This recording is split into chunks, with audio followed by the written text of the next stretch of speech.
오늘 말씀의 제목이 예수가 거둔 장막 그리고 우리의 나아감, 이런 제목으로 함께 말씀을 나누고자 합니다.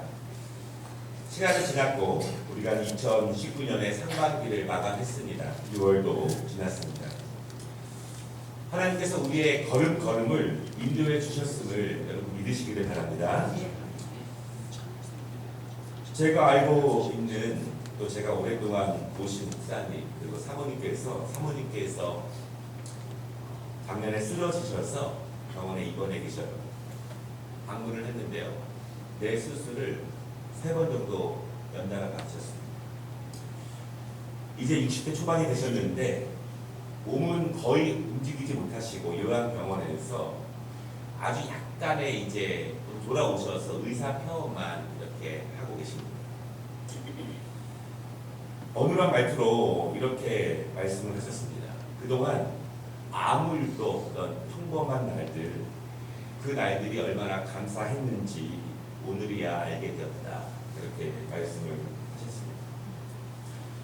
사실 우리는 큰 일과 큰 역사, 큰 성공, 어떤 것들이 이루어나는 것들, 큰 것은 아니더라도 작은 소망과 작은 바람들이 나에게 일어나고 우리에게 얻어지기를 우리가 바라지만, 어찌 보면 평범하게 아무 일 없이 하루하루를 지나는 일상 자체가 하나님의 큰 은혜이고, 또한 하나님께서 우리의 걸음걸음을 인도해 주시는 모습이 아닐까, 그렇게 생각해 봅니다.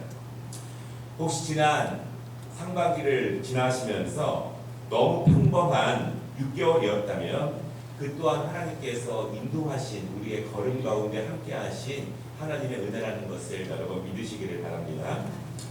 혹시 지난 6개월 동안 연약하고 부족하고 아쉬웠던 부분들이 크시다면 우리가 더욱더 기도하고 더욱더 정진하면서 하나님의 은혜를 사모하고 하나님의 능력을 사모하며 더욱더 조금씩이라도 강건해지는 하반기가 되시면 좋겠습니다.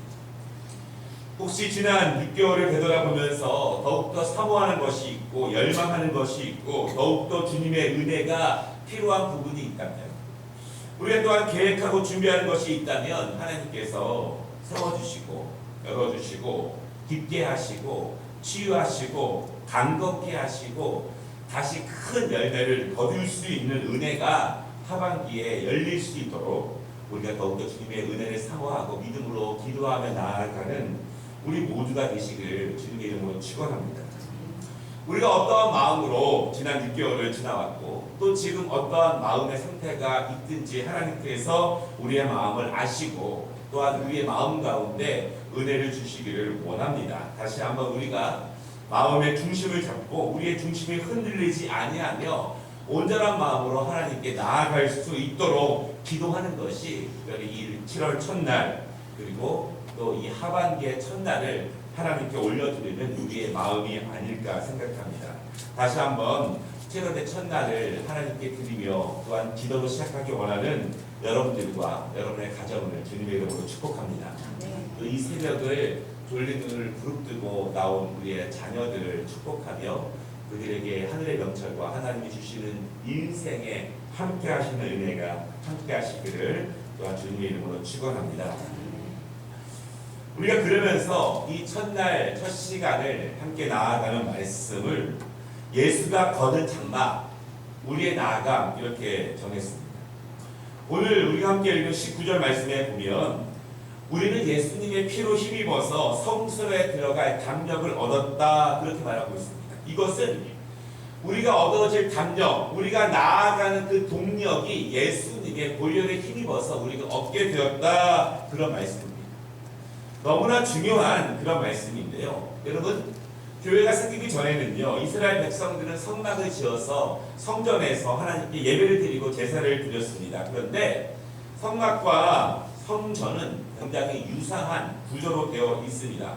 우리가 아는 것처럼 성전과 성막은 성소와 지성소로 구별이 되어 있습니다. 하나님께 제사를 드리고 예배가 드려지고 준비가 되는 모든 그 장소는, 행위는 성소에서 진행이 됩니다. 그러나 가장 앞부분, 가장 거룩한 곳, 두꺼운 시장으로 가려져 있는 그 장소인 지성소, 그것은 아무나 돌아가지 못합니다. 단지 1년에 한 번 대속죄일에 대제사장만 그 안에 들어갈 수 있습니다. 그래서 하나님이 정하신 율법에 따라서 이스라엘의 1년의 모든 죄를 하나님께서 용서해 주시기를 사모하는 마음으로 대제사장이 지성소 안에 유일하게 들어가서 거기서 하나님께 속죄의 제사를 올려드립니다. 지성소 안에는 모세 두 돌판이 있고요. 하나님께서 우리를 먹이셨습니다 라고 고백하는 만나 항아리가 있습니다. 그리고 아론의 쌍난 지팡이가 그 안에 있습니다. 여러분, 그런데 지성소 안에서 대제사장이 그 대속죄일에 제사를 준비할 때 중요한 준비 사항이 있습니다. 먼저 대제사장은 정결해야 합니다. 깨끗해야 합니다. 몸과 마음을 정결하게 준비해야 합니다.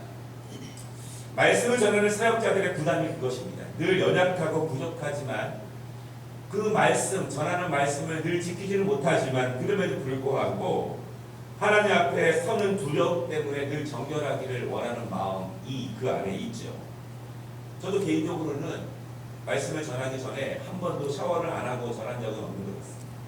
늘 몸도 정결하게 하고 신발도 깨끗하게 닦고 말씀을 전하려고 노력을 합니다. 정결하지 않으면 하나님이 그 제사를 받으시지 않습니다. 두 번째 준비가 있는데요. 대제사장은 몸에 긴 줄을 매게 됩니다. 그리고 몸에 방울을 갑니다. 그 긴 줄은 성소 밖까지 연결되어 있습니다. 그리고 지성소 안에서 대제사장이 움직이면서 제사를 하나님께 드리면 움직이기 때문에 방울 소리가 딸랑딸랑 나게 됩니다. 근데 여러분, 하나님께서 그 제사를 기뻐 받으시지 않으면, 정결하지 못한 제사가 되면 대제사장은 그 자리에서 바로 죽게 되는 거예요. 지성소에 있어요. 성소에 기다리고 있던 레위인들이 그 방울 소리가 끝나게 되면 죽은 것으로 알고 소리가 들리지 않기 때문에 줄을 당겨서 그 죽은 대제사장을 이렇게 지성소 밖으로 끄집어내게 됩니다. 이처럼 성소와 지성소를 나눈 휘장은 아주 무섭고 아주 거룩의 상징입니다. 죄 용서를 받는다는 것은 그처럼 아주 높은 수준의 정결함과 거룩함으로 준비가 되어야 한다. 그것이 구약에서 말씀하고 있는 그러한 모습입니다. 장난스러운 말투로 정성이 부족한 상태로 정결함과 사모함이 연약한 상태로 하나님께 용서를 해달라고 구하는 것은 죽음을 자초하는 무서운 결과를 낳게 되는 겁니다. 우리가 회개하며 하나님의 은혜를 구할 때 사실은 마음을 집중하고 정결하게 주님께 은혜를 구해야 되는 것입니다. 장난식으로라든가 연약한 모습을 너무 태연하게 보이는 것은 하나님께서 원하시는 모습은 아닙니다. 여러분, 그런데 그 성소와 지성소를 가로막고 있는 그 휘장을 오늘 19절과 20절 말씀을 보면 예수님이 거두셨다 이렇게 말씀하십니다. 우리 스스로 그 지성소 안으로 나아가서 하나님께 직접 속죄함을 구하지 못하게 막았던 그 휘장을 예수님의 불륜에 힘입어서 예수님의 죽으심을 통해서 그 두꺼운 휘장을 주님께서 거두셨다. 이제는 우리가 담대함으로 그 안으로 하나님의 거룩하심 앞으로 죄사함의 고백 앞으로 당당하게 나아갈 수 있는 길을 예수님께서 우리에게 마련해 주셨다. 이것입니다. 너무나 놀랍고 너무나 큰 은혜입니다. 여러분, 여전히 천주교에서는 사제를 통해서 죄 용서함으로 나아갑니다. 그들이 가지고 있는 죄를 사제에게 구하면 사제가 용서받는 길을 이야기합니다. 어찌 보면 그렇게 하면 우리의 마음이 시원해질 수 있어요. 죄 용서받은 기분은 들 수 있습니다. 그러나 오늘 말씀은 분명히 말씀하고 있습니다. 예수님께서 그 장막을 거두셨고 우리는 그러므로 담대하게 그 자리로 나아갈 수 있다라고 하는 것을 여러분 믿으시기를 바랍니다. 우리 마음에 연약함이 있습니다. 우리 마음에 부족함이 있습니다. 그것을 우리가 하나님의 나라 가는 그날까지 늘 있는 거예요. 그 부족함과 연약함의 마음은 하나님께서 주의 은혜를 사모하며 거룩함으로 나아가게 우리 마음을 그렇게 인도하시는 것입니다. 그것이 없다면 우리는 교만해지고 그것이 없다면 우리는 너무나 당당해지고, 그것이 없다면 우리는 하나님의 은혜만을 절대적으로 사모하지 못하게 됩니다. 연약함을 느끼고 부족함을 느끼고 하나님의 은혜를 사모하게 느끼는 그 마음이 하나님께서 사랑하시는 그 사람들에게 주시는 마음이라는 사실을 여러분 믿으시기를 바랍니다. 사모함이 하나님 우리에게 주시는 은혜다라고 하는 것입니다. 오늘 말씀에 예수님이 그 열어놓으신 그 거룩한 장소, 속죄의 장소, 축복의 장소로 우리가 나아갈 때 사도 바울이 21절 말씀을 통해서 우리에게 권면하는 것이 있습니다. 이제 너희는 담대하게 그곳으로 들어갈 수 있다.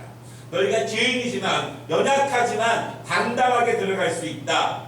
그럼에도 불구하고 우리가 성화의 삶을 살아가면서 그리스도를 닮아가면서 우리에게 부탁하는 성도들의 거룩한 모습을 말씀하고 있습니다. 우리가 이 말씀을 받으면서 특별히 7월을 또한 이 하반기를 함께 나아갔으면 좋겠습니다. 첫째로 22절 말씀에 보면은요, 참 마음과 온전한 믿음으로 하나님께 나아가라, 그렇게 말씀하고 있습니다.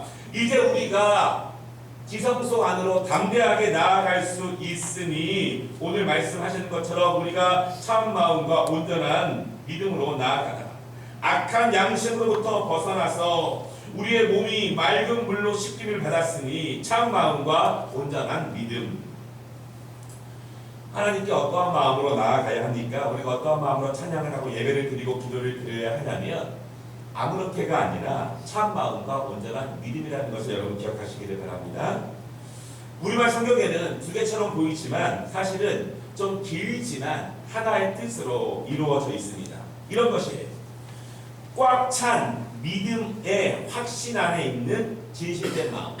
좀 길지요? 쉽게 말하면 진실한 마음으로 하나님께 나아가야 되는데 어떤 진실한 마음이냐면 전혀 의심 없이 확신이 꽉 차 있는 진실한 마음으로 하나님께 나아가는 것, 그것이 참 마음과 온전한 믿음이다, 그렇게 말하고 있습니다. 여러분, 우리에게 꽉 찬 확신으로부터 점점 줄어들게 하는 확신의 근원이 무엇이겠습니까? 우리를 흔드는 것이 무엇이겠습니까? 내 마음을 꽉 차지 못하게 하는 것이 무엇이겠습니까? 그것이 내 내적에서 일어나는 것일 수도 있고 우리의 밖에서부터 우리를 꽉 차게 못하는 것일 수도 있습니다. 그러나 여러분, 하나님은 우리가 완전하게 꽉 찬 확신 가운데 살아가기를 원하십니다. 혹시 내 내적으로 그런 것이 있다 할지라도 우리의 마음의 중심을 굳건하게 붙잡고 나아가는 우리 7월의 첫날 되시기를 주님의 이름으로 축원합니다. 두 번째 23절 말씀에 보면은요, 소망을 움직이지 말며 굳게 잡고, 그렇게 말합니다. 이제 우리가 담대하게 나아가는데 어떤 마음으로 나아가느냐? 소망을 움직이지 말며 굳게 잡고. 우리가 소망이 있습니까? 우리가 비전이 있습니까? 바라보는 것이 있습니까? 그런데 그것이 흔들립니까? 그것이 오늘은 저기 있다가 내일은 저기 있다가 그럽니까? 무엇 때문에 그 소망이 오늘은 저기 있다가 오늘은 저기 있다가 이렇게 왔다 갔다 합니까? 무엇이 우리의 소망을 어떤 날은 명확하고 뚜렷하게 보이다가 어떤 날은 흐리흐리하게 보이게 하다가 어떤 날은 없는 것처럼 보이게 합니까? 나의 소망을 이리저리로 왔다 갔다 하게 하는 것이 무엇인가 라고 하는 것입니다. 그런데 오늘 말씀하시기를 그 소망을 움직이지 말게 굳게 잡고 나아가라, 여러분 그렇게 말씀하고 있습니다. 예수님께서는 우리의 앞에 막고 있는 모든 장막을 거두심을 여러분 믿으시기를 바랍니다. 세상의 방해와 장애물들이 우리의 소망을 흔들 수 없음을 믿으시기를 바랍니다. 여러분, 여러 가지 이유 때문이라도 우리의 마음이 흔들리는 것은 하나님께서 원하시는 것이 아니고 하나님께서 기뻐하시는 모습이 아닙니다. 그 원리를 우리가 깊이 이해한다면 우리가 흔들릴 이유도 많고 이리저리 왔다 갔다 할 상황도 많지만 그럼에도 불구하고 우리의 강건함을 훼손시키려고 하는 이 땅의 많은 것들, 우리 안에 있는 많은 연약함들, 그것으로부터 소망을 굳게 붙잡으시기를 바랍니다. 주님을 굳게 붙잡고 보고 나아가면 흔들리지 않습니다. 우리가 주님께 나아가는데 방해하는 흐리고 있는 모든 것으로부터 자유함을 얻는 7월 되시기를 주님의 이름으로 축원합니다. 세 번째로 24절 말씀해 보니까요. 하나님과 함께 담대함으로 나아갈 때 우리에게 필요한 것은 서로 돌아보는 것이라고 말씀합니다. 서로 사랑과 선행으로 격려하는 것입니다. 우리는 이것 때문에 늘 실족하고 이것 때문에 기뻐하고 이것 때문에 늘 가슴 아파하고 또 이것에 대한 필요성을 날마다 느끼게 됩니다. 여러분, 이것은 하나님께서 모든 사람에게 주신 인간다움의 가장 아름다운 것이고 하나님의 형상으로서 우리에게 심어주신 하나님의 가장 아름다운 것입니다. 예수님께서 보혈의 능력으로 성소와 지성소의 취향을 가르신 것은, 우리를 죄에서 자유케 하신 것은, 지성소에 들어갈 수 있는 권한을 주신 것은 하나님의 사랑의 능력이 힘입어서 우리가 자유케 된 것을 다시 한번 믿습니다. 우리의 가장 연약한 것, 그러므로 더욱더 노력해야 될 부분, 그 사랑의 능력과 선행의 아름다움들이 우리 안에서 더욱더 일어나고 충만해지는 7월이 되었으면 좋겠습니다. 우리 교회가 지역을 섬기고 또한 나누는 것이 힘들고 어렵지만 그럼에도 불구하고 그것이 하나님이 기뻐하시는 것이라면 우리 안에서 그러한 능력들이 더욱더 나타나는 7월 되시기를 바랍니다. 마지막으로 오늘 말씀 25절에 모이기를 피하는 어떤 사람들의 습관과 같지 말고 그렇게 말합니다. 모이기를 피하는 것, 이 본래 뜻은 이런 것입니다. 모이는 것을 포기하지 마십시오, 이렇게 권면하는 것입니다. 모이는 것을 포기하지 마십시오. 여러분, 우리가 모이는 것을 포기하게 되는 이유가 무엇입니까? 그 이유가 내적으로부터 외적으로부터 있을 것입니다. 내 마음의 아픔과 상심 때문에 모이기를 포기하는 이유가 있고, 외부적인 장애물들과 외부적인 박해 때문에 모이는 것을 포기하는 이유들이 있습니다. 그럼에도 불구하고 오늘 히브리서 저자가 우리에게 말씀하시는 것은 그것이 내적이든 외적이든 하나님 앞에 모여서 주님을 찬미하게 하는 그것을 방해하는 모든 것으로부터 마음을 굳게 잡아 하나님께 믿음으로 나아오십시오. 그렇게 말합니다. 초대교회 성도들은 모이기를 포기하게 하는 육적인 박해들이 정말 많았습니다. 그럼에도 불구하고 믿음을 굳게 잡고 그 장소로 나아갑니다. 여러분, 우리가 이 7월도 더욱더 모이기를 포기하지 않으며 모임 가운데 임하시고 그 안에 역사하시는 하나님의 은혜를 함께 누리는 7월 되시기를 바랍니다. 말씀을 마치겠습니다. 7월은 정말 중요한 달입니다. 날은 더워지고 분주한 것들이 많아지기 때문에 우리의 마음을 다잡기 어려운 계절이기도 합니다. 또한 그럼에도 불구하고 2019년 하반기는 우리에게 너무나 중요한 시기이기도 합니다.